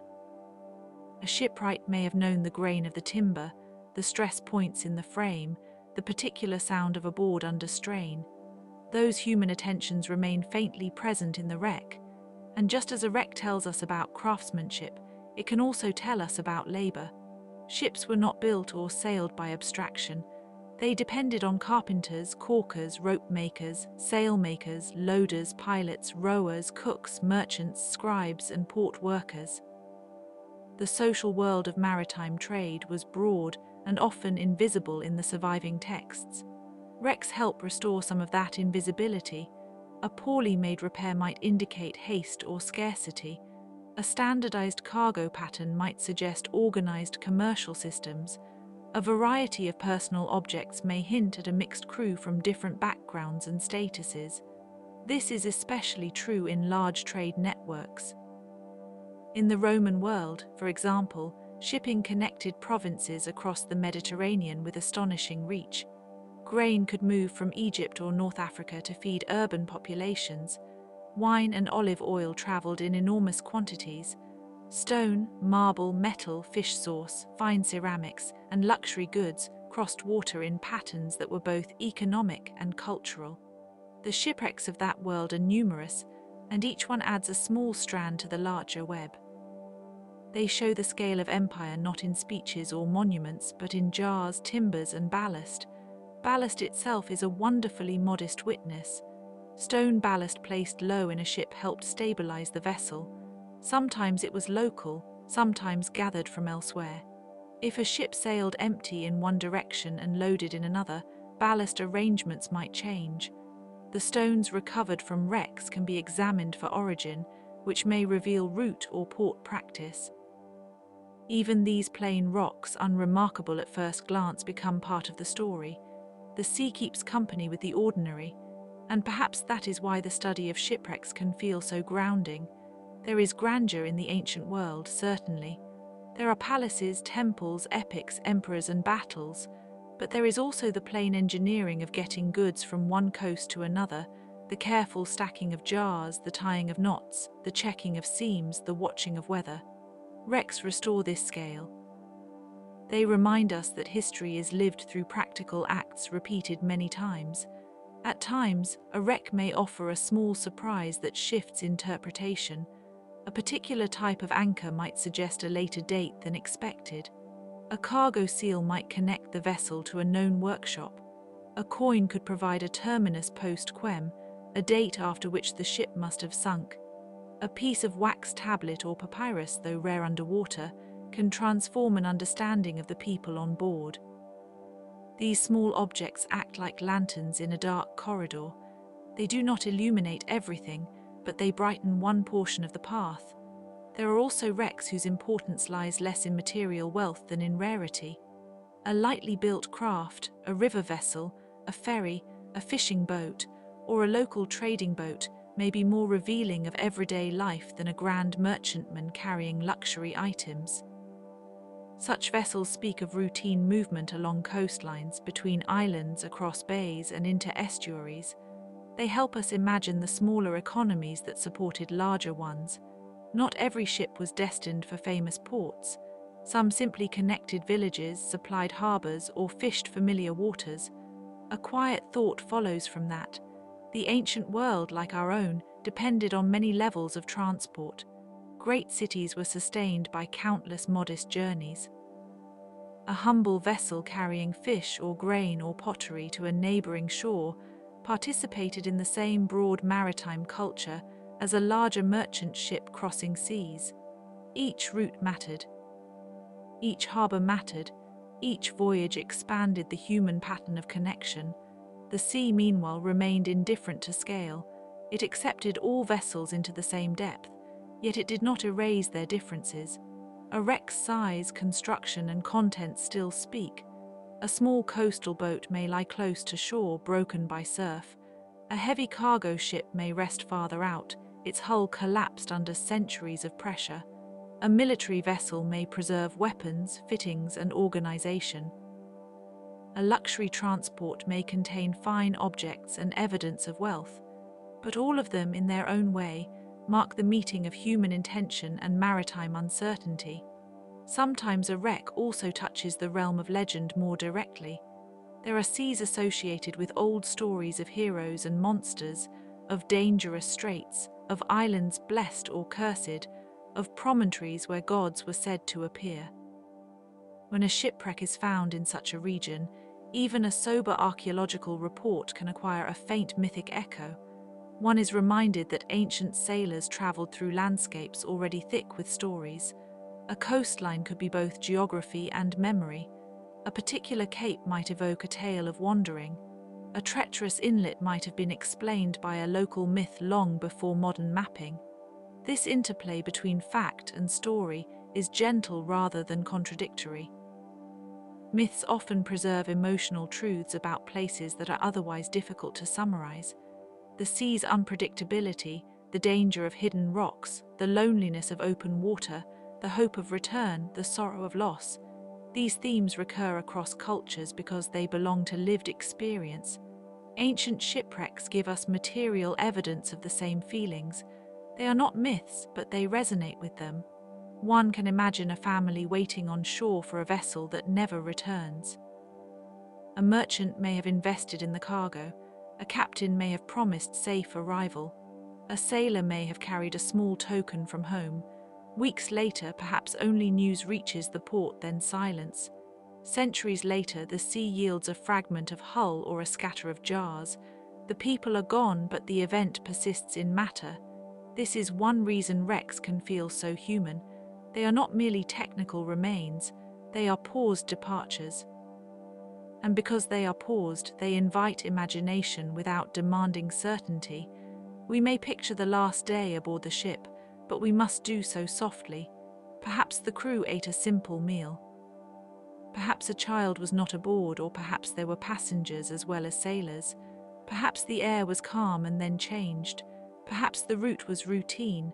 Perhaps the wreck resulted from a chain of small errors, each understandable in itself. Archaeology encourages this measured imagination. It asks us to be careful with what we do not know. Carefulness can be beautiful. It keeps the past from being flattened into spectacle. It allows ordinary details to breathe. A worn amphora handle, a repair clamp on a plank, a cooking pot blackened by use, a pebble caught in a seam, a worn coin, a bronze hook, a knot preserved in coral. These are small things, but they make the ancient world tangible without making it loud. The ancient world itself was often quieter than we imagine, especially at sea. Long stretches of water, long nights, long waits for wind, the rhythm of oars or the slow pulse of sail. The changing smell of salt, tar, wet rope, and drying timber. The need to conserve food and fresh water, the endless attention to maintenance. A ship was a moving enclosure within a vast environment. It held a little world together while moving through a larger one. That is a thoughtful image to rest with. Even the discovery of a wreck often begins in a quiet way. A fisherman nets an unfamiliar object. A side-scan sonar detects an anomaly. A diver notices a straight line where natural formations should be irregular. A storm shifts the seabed just enough to expose a piece of metal or pottery. Then the patient work begins. Sometimes a site is documented over many seasons, each visit returning a little more context. The initial thrill of discovery gives way to the calmer satisfaction of understanding. There is also the human chain beyond archaeology. Conservators, historians, oceanographers, chemists, geologists, botanists, zoologists, and local communities all contribute to the meaning of a wreck. Wood species can be identified, cargo residues can be analyzed, marine organisms can tell how long the site has been submerged, sediment layers can show environmental change, local oral histories may add another layer of knowledge, especially where shipwrecks are part of coastal memory. The study becomes collaborative, almost harbour-like in its own way, a meeting place for different kinds of expertise. As with many ancient subjects, there is a temptation to imagine the wreck as frozen in its final instant. But in reality, the wreck as excavated is the result of a long afterlife. Currents move material, storms scatter it, marine life colonizes it, human activity may disturb it, salvage attempts might remove some objects, burial may protect parts while exposing others, so the site we study is itself historical, not only the event it marks. It has experienced centuries of change on the seabed. In that sense, the wreck is both a record of the past and a participant in the history that followed. This longer life underwater can be surprisingly soothing to consider. It suggests that even loss enters a kind of continuity. The ship does not cease to exist all at once. It changes status. It becomes habitat, archive, and trace. The sea receives it into a slow process larger than human time. For us, this can be a comforting image at night. Not everything that breaks is erased. Some things continue in other forms. Ancient harbors, too, belong to this continuity. The same shoreline might host many generations of vessels. A port could be rebuilt after storms, raids, silting, or political change. A jetty might be repaired. A lighthouse might be raised or restored. A warehouse might fall into ruin and later be replaced. The sea and the city repeated their negotiation over centuries. Shipwrecks are what remain when that negotiation fails or simply pauses too long. In some cases, the wreck has a direct relationship to a known historical event. A fleet may have been lost in battle. A merchant ship may be associated with a political transition. A vessel may reflect a period of intensified trade after conquest or treaty. Yet even then, the wreck often speaks more quietly than the event narratives do. It shows the material side of history, what was physically carried, what construction methods were used, how ships were maintained, and where the limits of technology lay. There is also the question of scale again. A single wreck may feel small beside the sweep of empire, but it can be the difference between a vague generality and a concrete understanding. We can say that ancient Mediterranean trade was extensive, but a particular wreck can show exactly how extensive in one case. We can say that a certain region exported oil, but a cargo of stamped amphorae can locate the production more precisely. We can say that shipbuilders used certain methods, but a hull preserved in the sea can confirm how those methods were applied in practice. Such specificity is one of archaeology's gifts. It keeps wonder attached to detail. Wonder does not need to be grand. It can rest in a single bronze nail, a fragment of rigging, a seal impression, a cargo layout, a tool mark. The past often becomes most vivid when the lens is narrowed enough to notice the grain of a surface. And because this topic is ancient shipwrecks, it is worth lingering a little longer on the kinds of goods that travelled over water. Grain-fed cities. Wine-accompanied meals and ritual. Olive oil served cooking, lamps, medicine, and bathing. Pottery carried and stored almost everything. Metals supported weapons, tools, and ornament. Glass, a luxury in some periods, moved as ingots or finished items. Timber, often scarce in certain regions, was precious cargo. Spices and aromatics brought scent and status. Textiles, dyes, ingredients moved through vast commercial circuits. A wreck containing several such categories can feel like a miniature inventory of civilization, yet the cargo tells only part of the story. The vessel itself was also part of civilization. Shipbuilding required access to forests, labor systems, tools, and expertise. Ports required dredging, quays, warehouses, and administration. Trade required legal agreements, customs, measurements, and trust. A wreck, therefore, is not just an isolated tragedy. It is a knot in a wider network of human organization. To study it is to study a whole web, one strand at a time. Sometimes, too, the sea preserves evidence of belief. Amulets, figurines, votive objects, religious symbols, or inscribed items may travel with the ship. These can suggest prayers for safe passage, personal devotion, or ritual practices tied to travel. Ancient people often lived with a closer relationship between the sacred and the practical than modern categories allow. A sailor might knot a rope and make an offering. A merchant might consult an omen and then tally cargo. The ship would carry both habits without conflict. The mythology of sea travel reflects this blend. There are sea gods who grant calm and sea gods who stir storms. There are stories of transformation, where the sea becomes a boundary between forms of life. There are tales of islands that appear and vanish, of drowned civilizations, of hidden harbors reached only by those who know the proper path. These stories persist because the sea naturally invites them. It is open yet opaque. Familiar yet never fully knowable. Shipwrecks fit comfortably into that imaginative landscape. They are real, but they seem almost symbolic in their arrangement. The broken ship, the scattered cargo, the buried anchor, the silence around them. They invite the same reverent attention we might give to old relics or temple ruins. They are evidence of human intention meeting a force that exceeds it. They are reminders that history is shaped not only by kings and wars, but by weather, wood, water, and time. The calmness of this subject lies partly in its honesty. There is no need to rush it. A wreck can be contemplated slowly. One can think about the old smell of tar and salt. One can imagine the feel of a wooden rail under a calloused hand. One can picture a jar of oil wrapped in straw. One can imagine a harbour wall at sunrise, the light striking wet stone. One can think of a map drawn before satellites, before engines, before the modern certainty of arrival, and feel how much courage was once required simply to set out. And perhaps that courage is one of the deepest lessons shipwrecks offer. For every lost vessel, there were many successful voyages.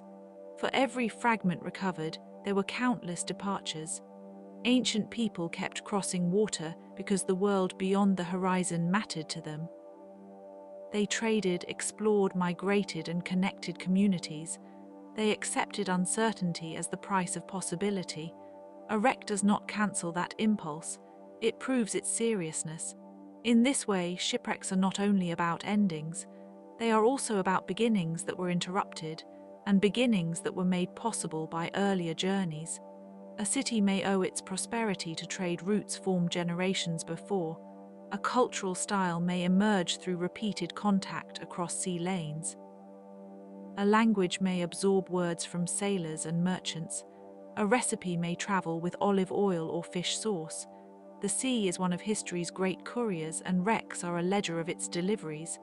At the edge of night, it is enough to let these thoughts float gently, the ancient hull lying in darkness, the amphory resting in sediment, the corroded anchor settled into sand, the planks softened by time, the names lost to history, the routes still inferred from cargo and construction. The harbours now altered by tides and earthquakes, the old myths that gather around water like moonlight on a still surface. Everything below is quiet, and everything above is also quiet. The work of understanding has been done slowly, and it can rest now. The sea keeps what it keeps. The past leaves what it leaves. We are able for a little while to hold both loss and knowledge without strain. And so the imagined ship continues its long sleep beneath the waves, not forgotten, only transformed into witness. The ancient world, with all its movement and fragility, remains present in that witness. Its commerce, its navigation, its beliefs, its harbours, its storms, and its ordinary labour all drift together in the mind like a gentle current. The night receives them without hurry. Let the water grow still in your thoughts. Let the old trade routes fade into faint lines. Let the harbour lamps blur and dim. Let the maps fold themselves away. Let the ships settle into the deep, where coral grows and silt gathers and time moves softly across broken wood and stone. There is wisdom in what remains. There is peace in what can be known patiently. There is comfort in the fact that even far below the surface the world leaves traces, and those traces can be read with care. So the sea keeps its old secrets and also its old evidence. The ancient vessels wait in their quiet chambers of darkness, while above them the stars move on, the shore changes shape, and the tide repeats its soft arrival. Somewhere beneath that motion, history is still resting, still speaking, still calm. Good night.